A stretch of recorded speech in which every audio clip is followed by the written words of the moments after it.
Hey y'all, welcome back to Gossip, where we talk about all the gossip in the Bible. Okay guys, so today we're going to keep talking about Abraham, and I'm going to tell y'all a little bit more about what's been going on with him. So, now, Abraham was old around this time.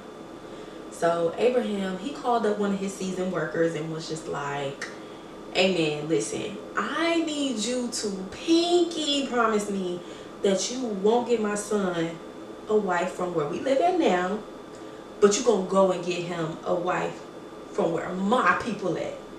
So the servant was like, okay, but what if the woman don't want to come back with us? Do I take your son in? He was like, absolutely not. Like, God got my back on this one. I know he gonna come through. So if the woman don't even want to come, don't even worry about the pinky promise. He was like, but whatever you do not take my son there to where my people at. He was just like, the servant was like, okay. I swear on my granddaddy grave, boss, like, I got you. So the servant started packing up all his stuff, and he started taking some stuff that he got from Abraham, and he went on his way. So fast forward a little bit to when he kind of got there. He had the camels kneel down by the well. So he was like, no, hold on, let me not miss a good part. Now mind y'all, this was in the evening time, around when the women was outside and they was getting their water from the well too. So the man was like, God, I just really don't want to fail this mission, and I don't want to let my boss down. So like, God, please let me accomplish this mission. Like, God, let's make a deal, because the women is out tonight. Let's make a deal. If I ask a woman for some water and she give me and the camel some water, let her be the one. Let her be the real one. And y'all, I kid y'all not even when he was halfway done with the prayer, a baddie named Rebecca came from around the corner, and she had her jar on her shoulder and stuff like that. So the servant, he like, okay. So he went over there by her, did his little 1-2, ran the play, and she was just like, yeah, I can use some water, whatever, and stuff like that.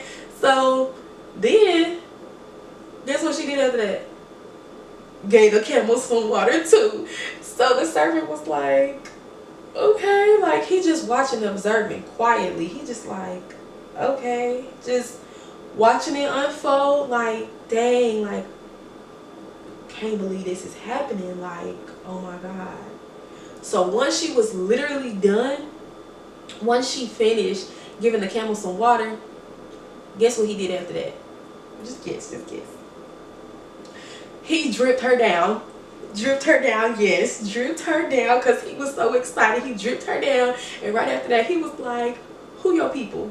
Because I need to talk to them. So she started telling him who her people was and stuff like that, and took him to them. So fast forward a little bit, Rebecca, she had a brother, and the brother, he was looking out the window like, who is this? Now mind y'all, not only was the brother looking out the window and trying to figure out who it is, but he seen his sister drip down, and he heard his name in the conversation. So of course he come outside, and they, got acquainted. They started talking to each other, trying to figure out, sir, who are you? Stuff like that. So then the servant, he told the whole story from start to finish, why he was there and everything.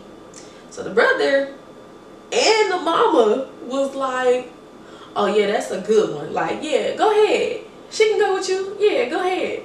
So the servant, he get excited again. So you know what he did? Dripped the mama and the brother out too. Yes, whole family dripped down, all the way down.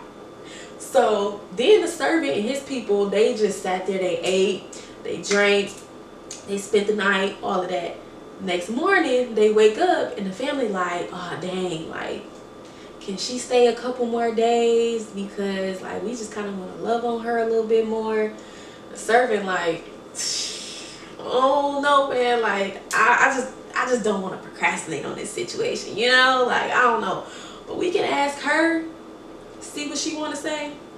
So they went and asked her. She was just like, let's dip, like, let's go. So the servant, he packed her up with her nurses and all of the other stuff. So they get a little closer to town, right? They get a little closer to town, and Isaac, he see them coming. He see them coming up in the street. Rebecca, she see Isaac too, and she like, hey, hold on, who that man over there? Who is he? And they looking at her like, oh, that's Isaac. Like, that's the man we brought you for. So she like, oh, okay, hold on, okay, all right. So we doing okay, yeah. So then after that, once they finally got like all the way there, so when they got to the stop, the servant and Isaac started talking. So the servant just telling him everything that happened and transpired and stuff like that. So Isaac, he came over there, took her off the camel, took her in the tent. They got married. The man ain't waste no time, none.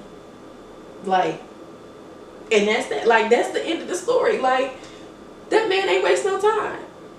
Like, y'all tell me, what part stood out the most and what part was your favorite? Because mine was the fact that, like, it was perfect timing. Like, you left on time and made it to the other town in time for when the women was outside. Divine timing. Can't tell me that wasn't divine timing. But yeah, y'all tell me y'all favorite part.